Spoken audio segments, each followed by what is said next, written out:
Prisoner 28301-014 stared at her prison door as if she were watching a movie. She barely touched her meal of medium-rare steak, mashed potatoes with chives, and macaroni on the side.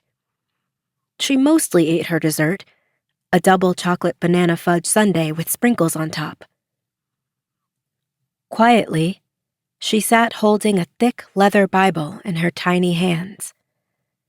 As she waited, the sound of heavy boots and chains grew closer.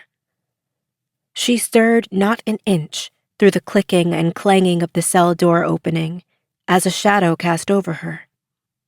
"Dennison, it's time," a rough voice announced. Her arms, waist, and legs were in restraints in less than 2 minutes. After confirming her shackle's security, the group's female correctional officer handed her back her Bible. She pulled several envelopes from it, giving them to the female CO. "Could you please make sure these get mailed? They have stamps and addresses on them."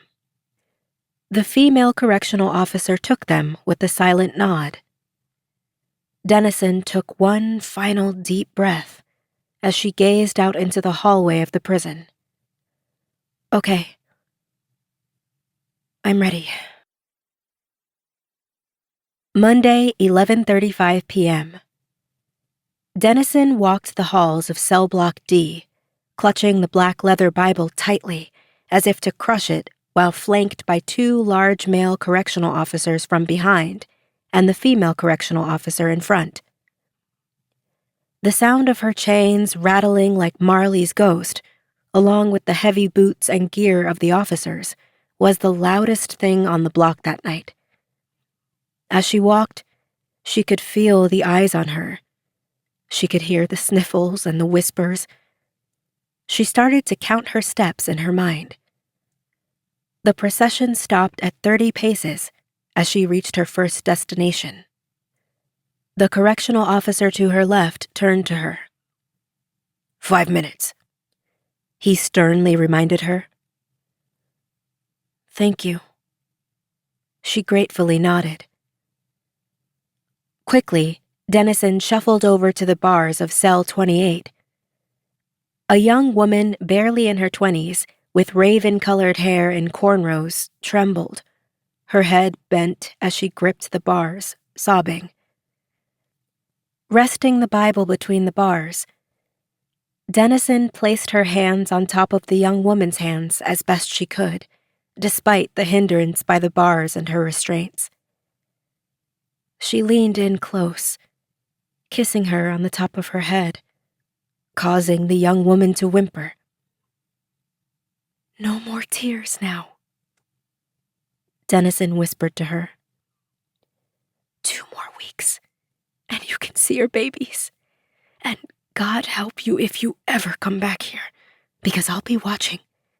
Car boosting days are over. You hear me?" Her words only made the young woman cry more as she fought to hold Dennison's hands through the bars. As Dennison tried her best to comfort and silence her tears, the young woman's cellmate, a woman 2 shades darker than Dennison, with longer dreads than hers, walked up to the bars and stood next to the young woman. She stood a thick, yet fit, 4 inches over Dennison. The prisoner had a chiseled face and demeanor, but it could not take away the motherly eyes she looked at both of them with.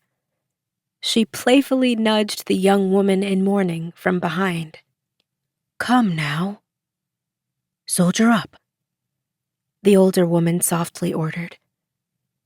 "Our girl's going home.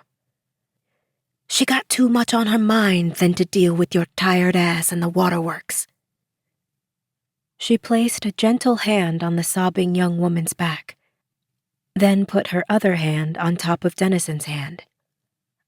"I shall miss our talks with one another," the older woman uttered in her best Tom Cruise impersonation.